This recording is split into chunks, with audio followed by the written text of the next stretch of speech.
Évangile de Jésus-Christ selon saint Matthieu.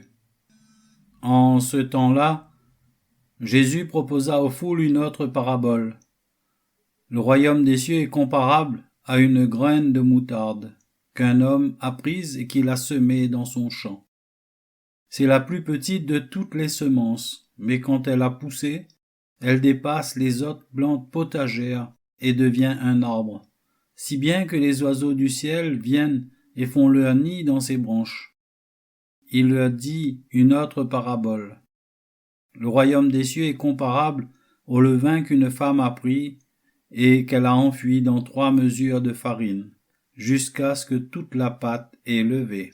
Tout cela, Jésus le dit aux foules en parabole, et il ne leur disait rien sans parabole, accomplissant ainsi la parole du prophète. J'ouvrirai la bouche pour des paraboles. Je publierai ce qui fut caché depuis la fondation du monde.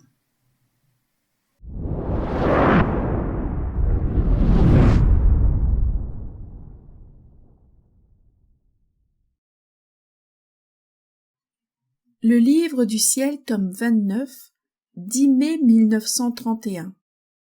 Ma fille, tout comme la levure possède la vertu de faire lever le pain, ma volonté est le levain des actes de la créature. En appelant ma divine volonté dans ces actes, ils en reçoivent le ferment et forment le pain du royaume de mon vouloir. La levure à elle seule ne suffit pas pour faire beaucoup de pain.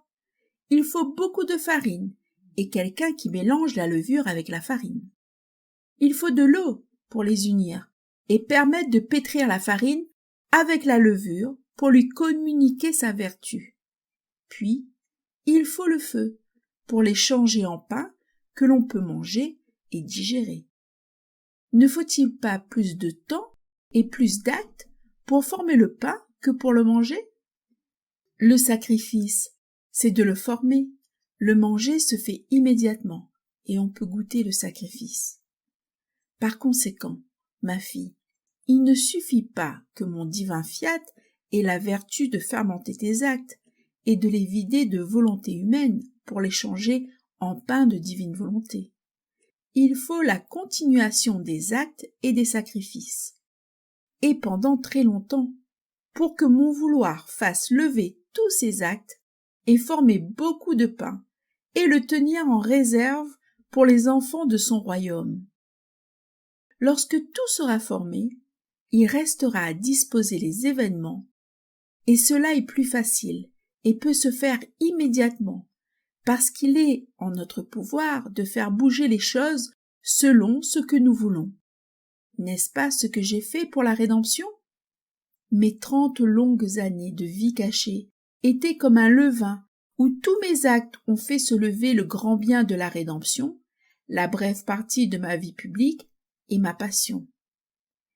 C'est mon pain que la divine volonté a formé et fait se lever dans mes actes pour que, par la fraction du pain, chacun puisse recevoir le pain des rachetés et recevoir les forces nécessaires pour se mettre en sûreté.